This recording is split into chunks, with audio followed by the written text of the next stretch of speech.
theory of one star, the reason it meant something to me because that was what I could talk to every member about.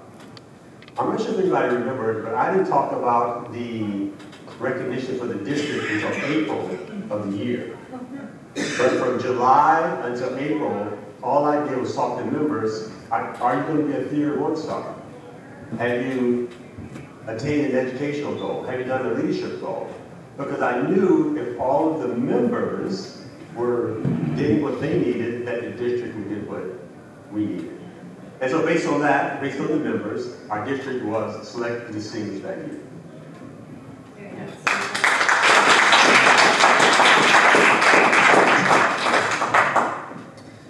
So Bob, what was one challenge you absolutely did not see coming when you stepped into the role? Just one. Please, just one. What time's dinner? I'll stand up if I fall off. Cut that footage. Oh, wow. So let's go back to 2019. I think we were here. Yes, Yeah, yes, we we were. were. Yeah. I was getting inducted, just got my DTM. Raring to go. Year starts off, we're doing great, new clubs. Things are really sailing. We just come off a great year where we were on the stage at the convention. Yeah. And I'll never forget, I was playing basketball and I heard this, what sounded like a piece of wood breaking when I went down court and my Achilles ruptured. So immediately, first thing I did once I got home, went to the ER, I called the Tom Denise Center and I was like, I don't know how I'm gonna do this now. I'm gonna have to have surgery. Then all of a sudden this other thing came around. This was in January of 2020. And had my surgery. I was on a knee rover. And everything shut down. And I'm like, all right, I can do this again. It's not going to go anywhere. I might have been the only person in the entire world that was like, all right, all this time. Now at the time, the only thing we had was, I think it was like Constant Contact or one of the conference live. I hadn't been on a video call ever. And I remember having, Denise isn't here, but Patty, myself, Denise, you would have talked about some in-depth meetings. I mean, at that point, we're just trying to make sure everyone's okay. We all know what we went through at that time. So I'll tell you, especially our incoming leaders, you can never be prepared. And if you're going to rupture your Achilles, and let's hope there's some type of pandemic or something like that. Because at least we kept things going. I mean, it could have been a lot of work. Do not expect to be.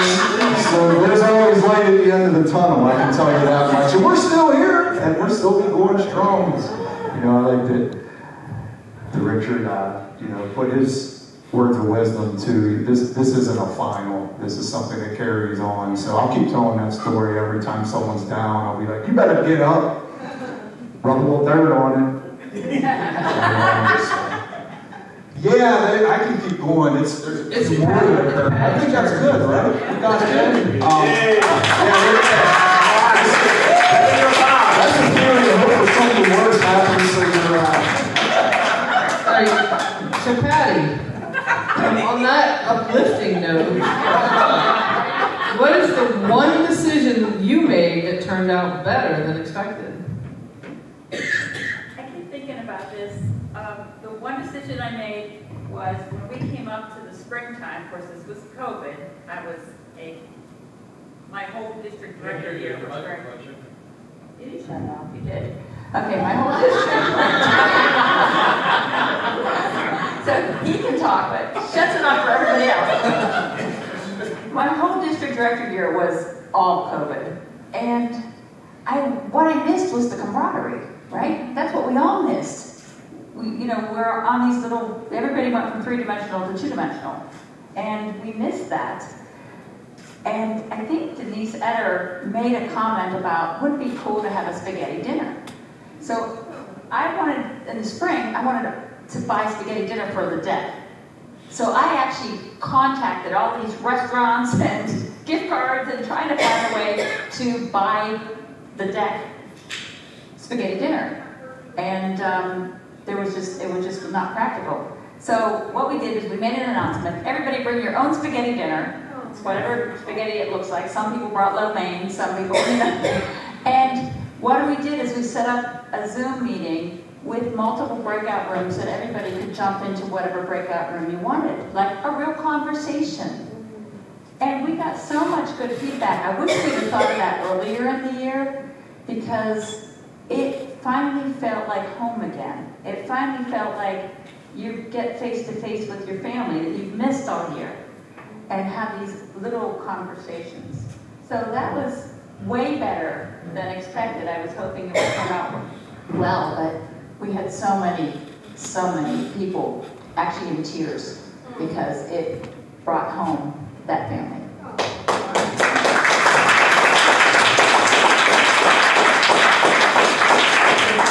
You haven't been fat enough today. We're starting to whet your appetite for appetizers and dinner. You will eat well today. Okay, for the panel, what surprised you most about the people in your district, area, division, or club leadership team?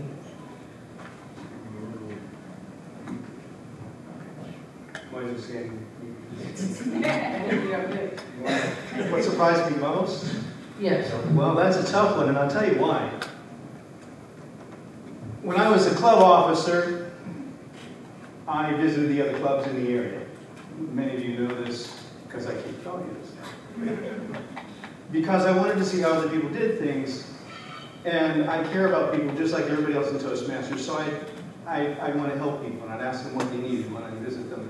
And back then, the vision of the district was something like Toastmasters International empowers people to achieve their full potential and realize their dreams. And through our member clubs, we help people improve their communication skills, giving them, and their leadership skills, giving them the courage to change. And I said that word for word in every club in our area. And when I was in area governor, which is area director now, I went to all the clubs in our division. And when I was in division, I went to all the clubs in our district. And we had to drive there then because we didn't have an internet. But, you can ask Jane, I took my homemade wine with me. And what I learned was if you feed them, they will come. But if you give them homemade wine, you can ask them to do anything. So I was not surprised that by the time I was in what you now call the trio, and then was the district governor, all I had to do was pick up the phone and ask, would you please, I know you're not planning on coming to this event, but we have no ice.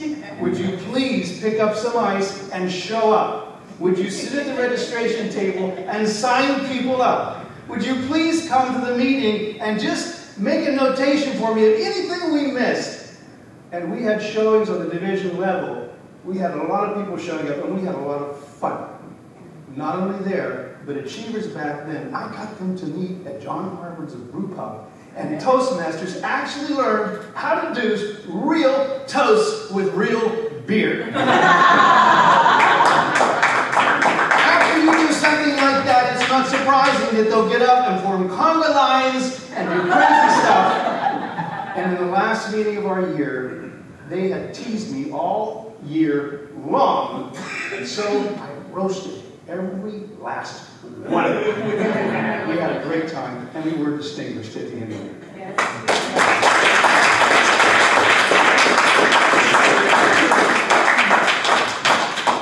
Did you leave this on? I did. Or he did. So, Paulette, question for you. So, Paulette was the district director at the first event that I ever attended as a Toastmaster. I had been a Toastmaster for all of, I think, 3 months, and they made me a club officer. So you know how that goes in some clubs. And they gave me all the club money. So they not only gave me work, they trusted me with all their money. It was awesome. course, it was the Federal Building Club, so they had lots of backup if they had it. So Paulette, what is your most memorable experience from your district director year? Oh, wow. I really enjoyed being district governor, as we called it then. That was one of my favorite roles, and I did all the roles in Toastmasters. I think that my favorite moment, though, was about April, I think it was. And I had a meeting with all the area governors and division governors and everything. And Mike was there, of course. And he commented to me, he said, everybody's still excited. Because usually about that time, district government, division governors and area governors start to get a little discouraged, and we were really pushing to be distinguished. But they were all still excited. And I would get these emails saying, hey, I got one more member. Hey, I got one more speech. Hey, I got this. Hey, I got that. And I just really appreciated the fact that they had all that enthusiasm still coming at this late in the year. So I think that was probably my most memorable moment, is getting those emails and having everybody so excited. But the key to it was communications. Just keep communicating and talking and visiting and doing it all over and over again. And letting people know that you care about them and you want them to succeed. Amen.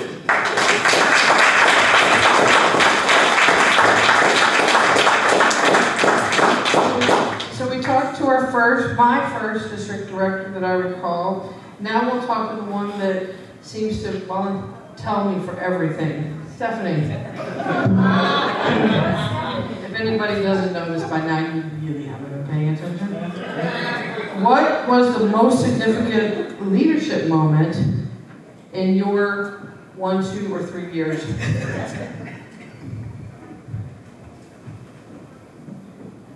So I'll just talk about 2. The first is when Paulette and I went to convention, and we sat at that table, and we were not a distinguished district. Back during that time, they had tables for the presidents and the select and the distinguished, and we were all the way in the back, and it was our first conference, and Paulette said, we're not doing this.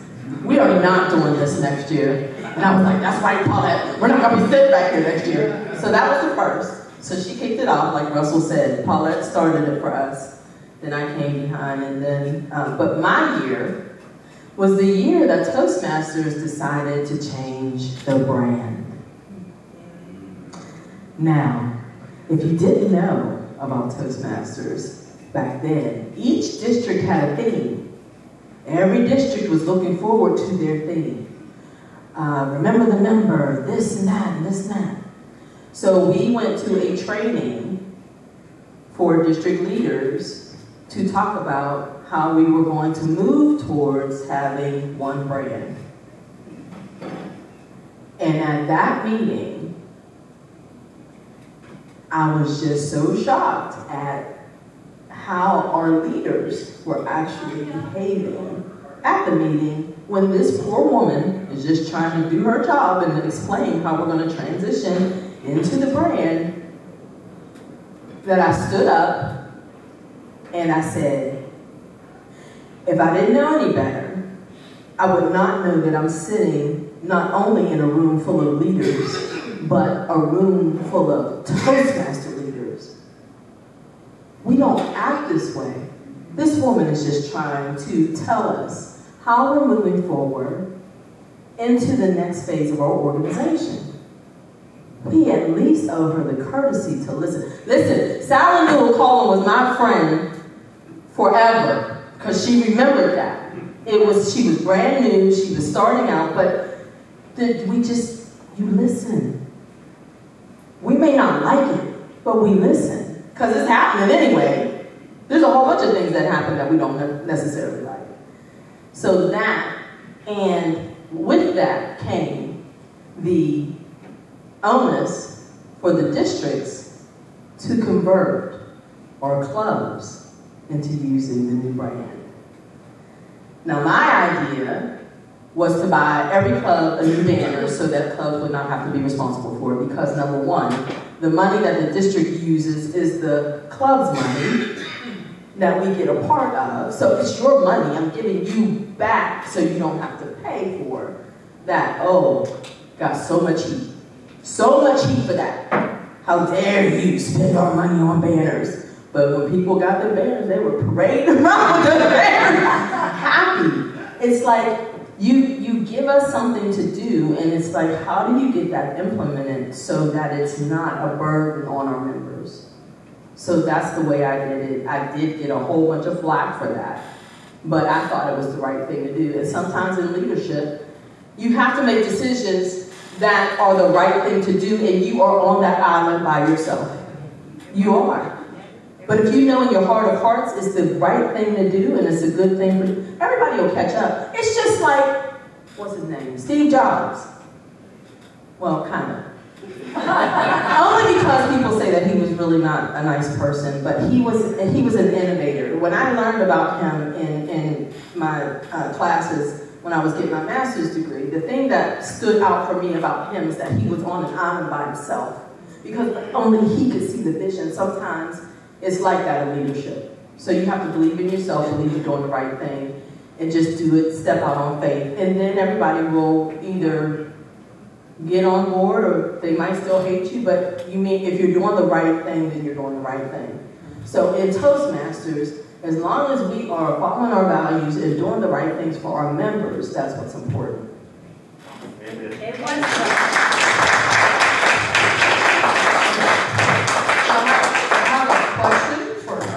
Dr. Carter, who has always impressed me as a person who understands personality and emotional intelligence the most, who I have argued with over what my personality style is. Not that you go to club. I still say I'm right. However, I got to have that argument because I bought a basket at a district conference, so don't forget, you can too.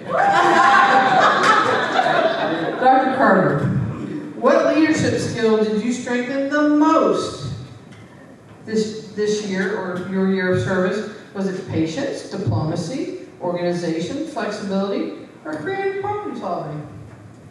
Thank you so much for the question.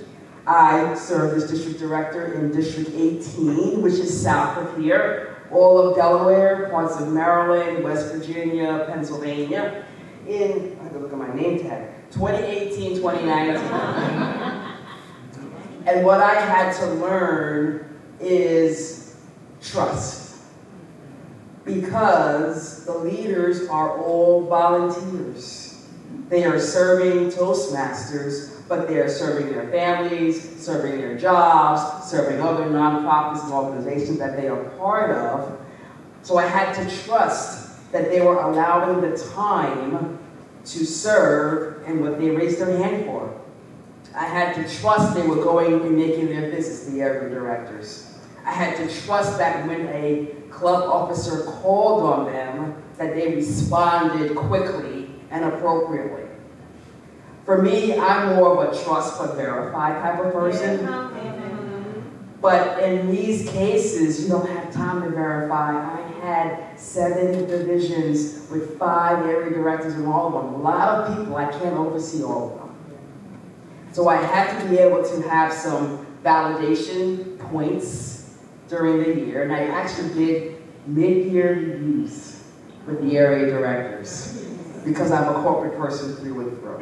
And people loved it, and those who knew they were doing the right thing admitted it, and those who knew they weren't doing the right thing admitted it. But the trust was they knew that they were doing the right thing or knew where they needed to improve themselves. And I allowed them to tell me that. I didn't want to point fingers and have blame and judgment. I wanted them to understand what they were doing, why they were doing it, and knew that I trusted that they would appropriately either continue what they were doing, change their ways, and I had a few that said, you know what, I can't do it, which is okay. And be able to step back and say, let someone else come in and take over. We've seen that all the time. And that was what I learned, trust.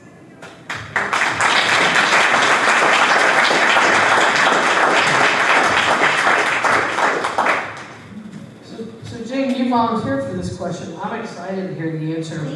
Yes. I volunteered for the question? You did. A few of you took me up on it. Oh boy. What is the funniest, most unexpected, or most chaotic thing that happened during your term? Which one? I'm going to pick the 23-24 year, and it was, so you be the judge if it was funny, chaotic, and unexpected when I tell you this. We were gunning for Smedley, and we knew we would probably hit Distinguish and Select because things were in place, but we were gunning for it, and we were not going to leave any stone unturned in the 100th year of Toastmasters. And we leveraged that a lot. We asked this question for the club. What is your legacy, or what are you going to do in the 100th year of Toastmasters? Because we're not going to be here in the next 100th year anniversary. But we had one club who had paid members that they were needing to submit, 2 members. So they were 6 and they needed to get to 8. And they faxed the member application to Toastmasters International. So the fax ended up in a queue, a mail queue, so it went to an email queue, but because the fax machine was not recognized, we had to have a 4-way conversation with the club officer, the area director, myself, and membership services to find out what day was it sent, what time of day, and could they find it for these 2 members that they submitted in March of that year. And the question of the club president was this: how would you know that this was a problem if we didn't call you today? So now there's chaos because, so you're telling me that if I didn't call you today to ask about it, it would just stay in that mail queue forever. So sometimes there's questions that don't have answers, but what you need to do as a leader is just, you take the information, you trust, you verify, you move on to the next step to try to get to the goal, because this is a club that wanted to be a paid club. So you wanted them to get there, and you kind of remove all the noise from your head and all of the barriers and just keep moving forward. I heard on the speech contest, just one step at a time, and then you move on, and we got them in, and they became a paid club, and they were one of the 63 clubs that we had that year in order for us to reach Medley.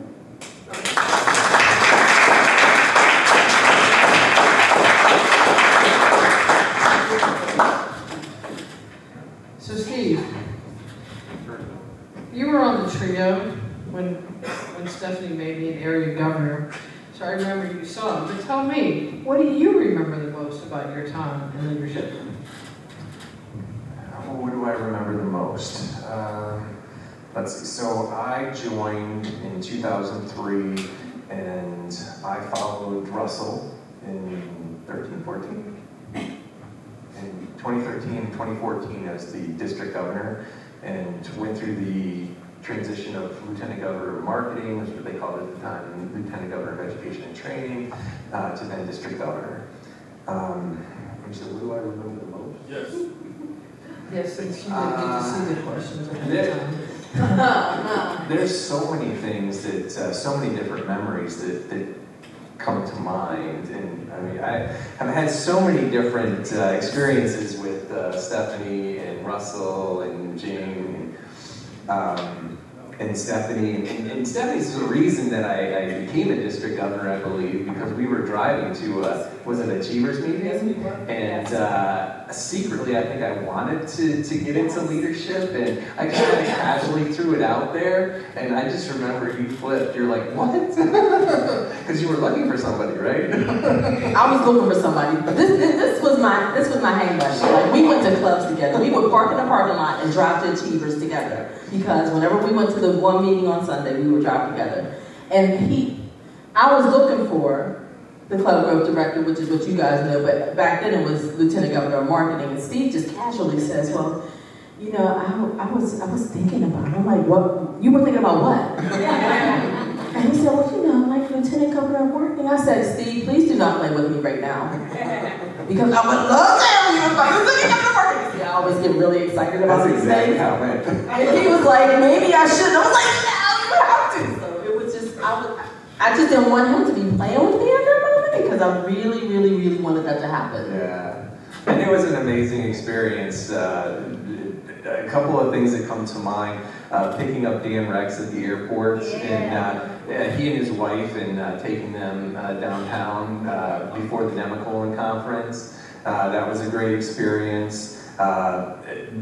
Coordinating Olivia Schofield, who could have won the international speech contest, but she went over on time, and we were dancing at 2 a.m. in the Las Vegas convention center, and I asked her, I'm like, would you come to our conference? And so I coordinated her coming, and she was amazing, and that was a very memorable experience. And I think just a couple of things for me. I'm a very quiet person, and so I love hanging out with Jing and Stephanie because they're gregarious, and so I get this energy. Why are you quiet? You bring this out in me. We have Steve on video in Orlando convention, breakdancing on the floor. Right. It was a competition. It's in the book too, right? I don't remember you as quiet either. Not quiet. Very quiet and very shy. So. Toastmasters can bring that out of you. Yes. He would always get us in trouble. He would get me in trouble all the time because Steve would be the person that would say something really crazy to me, and he would be like this. And I would be over there laughing like crazy. But I guess I don't want to keep everybody from dinner, but one of the things that I noticed today was just one of the things I love about Toastmasters is how everybody was so complimentary and just recognizing and appreciating everything that, all the work that went into everything and everything that everybody did. And you did such a good job today about recognizing that and you know, can't think of him. Thanking people, yes, thank you, Patty. I lost the word there, so. I found it about yes, thank you. You're so good at catching those. Crazy. All right.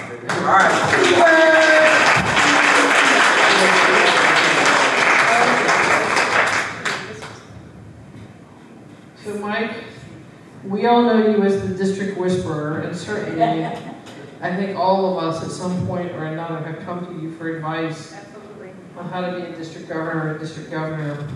So as we're closing the day portion of our conference today and getting ready to pass the torch to the next leadership team for District 219, what is one piece of wisdom, encouragement, or warning that you want to leave behind?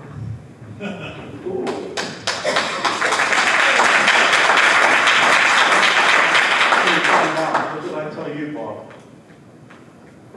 You told me to answer the question with plenty. Oh, okay, I'm serious.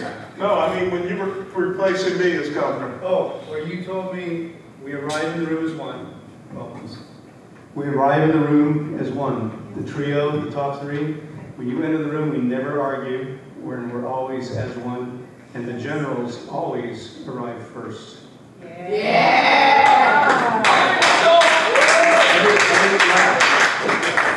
Thank you, Bob.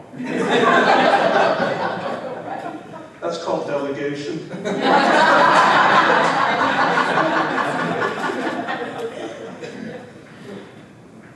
you trust?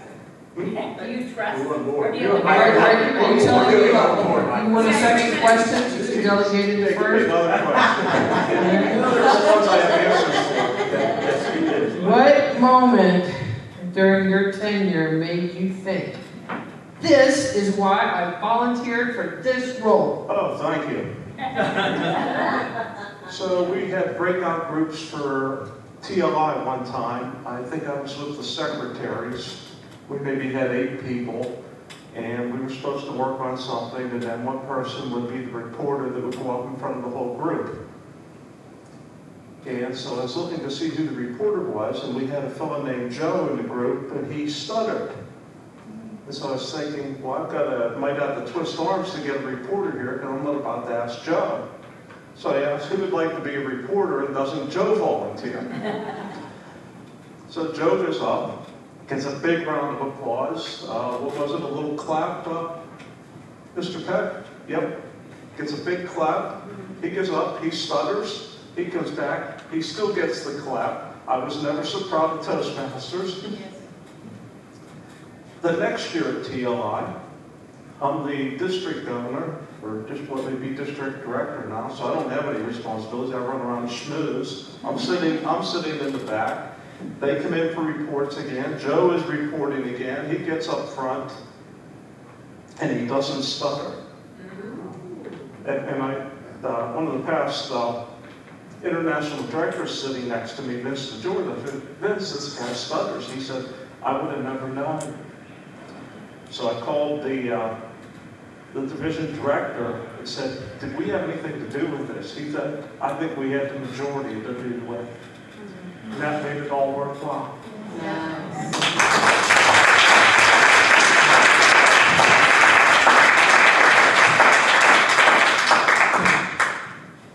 I want to thank each and every one of our district directors of our past years. And your thank you gift was on your chair when you sat down. So you're not allowed to open them at your leisure. But if everyone here would like to give them a hand, if we can get a picture.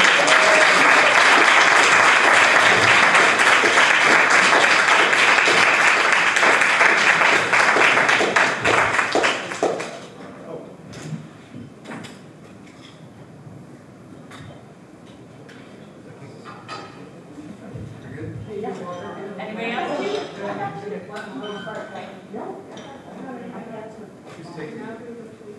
Okay, who can tell me what your job is to do next? Bid, that's it. Go bid on those baskets. If you got an hour and a half of free time, you can pay with a credit card. We will also take your check or your cash, but we will ready to take your credit card. We are ready. We are having a little reception to welcome our 4 new DTMs, and because my very first and only experience with the DTM Gala was when as not a DTM I crashed it, and I had very fond memories of crashing it, I invite all of you who are not yet a DTM to come crash it, and maybe you too will get inspired to get your DTM by next year this time. And where's that? It is in the hallway at 6 o'clock. Dinner will be at 6:30. Our other special guests will be coming. So come, mix, mingle, enjoy at 6. Dinner at 6:30. We'll see you there. There's steps on the side. Yeah. There's steps over here. I'll see you